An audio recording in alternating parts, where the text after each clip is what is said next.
നൂറ പുറത്തായി എന്ന് അറിഞ്ഞു കഴിഞ്ഞപ്പോൾ അനുമോൾ ഓടി നൂറയുടെ അടുത്തേക്ക് ചെന്ന് ഹഗ് ചെയ്യുന്നു. പക്ഷേ നൂറ തിരിച്ച് ഹഗ് ചെയ്യാൻ നേരത്ത് ആ കൈ പുറത്തേക്കൊന്നും വെക്കുന്നില്ല. ആദ്യം ഹഗ് ചെയ്യാൻ വലിയ താല്പര്യമില്ലാത്തതുപോലെയാണ് നൂറ നിന്നത്. പിന്നെ അല്പസമയം കഴിഞ്ഞപ്പോഴാണ് നൂറ കംപ്ലീറ്റ് ആയിട്ട് അങ്ങ് ഹഗ് ചെയ്യുന്നത്. എനിക്ക് തോന്നുന്നു അല്പസമയം മുൻപ് നൂറ അനുമോളുടെ അടുത്ത് സംസാരിക്കാൻ ചെന്നായിരുന്നു. പക്ഷേ അനുമോൾ വലിയ കാര്യമായിട്ട് നൂറേനെ മൈൻഡ് ചെയ്തില്ല. ചിലപ്പോൾ നൂറയുടെ മനസ്സിലത് കിടക്കുന്നത് കൊണ്ടായിരിക്കാം ആദ്യം അങ്ങോട്ട് ഹഗ് ചെയ്യാത്തത്. പിന്നെ ഹഗ് ചെയ്തിട്ട് എൻ്റെ പെട്ടിയൊക്കെ ഒന്ന് പാക്ക് ചെയ്ത് വെക്കണം എന്നൊക്കെ അനുമോളുടെ അടുത്ത് പറയുന്നുണ്ട്. എന്തായാലും നൂറയാണ് ബിഗ് വീക്ക് എവിഷനിലൂടെ രണ്ടാമത് എവിക്റ്റ് ആയിരിക്കുന്നത്. വീട്ടുകാരോട് എല്ലാവരോടും യാത്ര പറഞ്ഞപ്പോൾ ബിഗ് ബോസ് വീടിനോട് വിട പറഞ്ഞിരിക്കുകയാണ്. നൂറ ഒരു മികച്ച മത്സരാർത്ഥി തന്നെ ആയിരുന്നു. ടിക്കറ്റ് ഫിനാലെ നേടിയതാണ് ഏറ്റവും അത്ഭുതപ്പെടുത്തി കളഞ്ഞത്. കാരണം അവിടെ ആ വീട്ടിലെ ഏറ്റവും മികച്ച രീതിയിൽ ടാസ്ക് കളിക്കുന്ന ആര്യനെയും ബാക്കി എല്ലാവരെയും തന്നെ പരാജയപ്പെടുത്തിക്കൊണ്ട് ഒന്നാം സ്ഥാനത്ത് നേടി ആ ഒരു ഫിനാലെ വീക്കിലേക്ക് എത്താൻ സാധിച്ചു.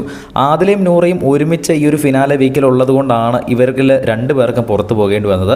നേരെ മറിച്ച് ഇവരിൽ ഒരാളായിരുന്നുവെങ്കിൽ തീർച്ചയായിട്ടും ഒരു ടോപ്പ് 5-ൽ എത്തിയേനെ എന്നൊരു തോന്നലുണ്ട് എനിക്ക്.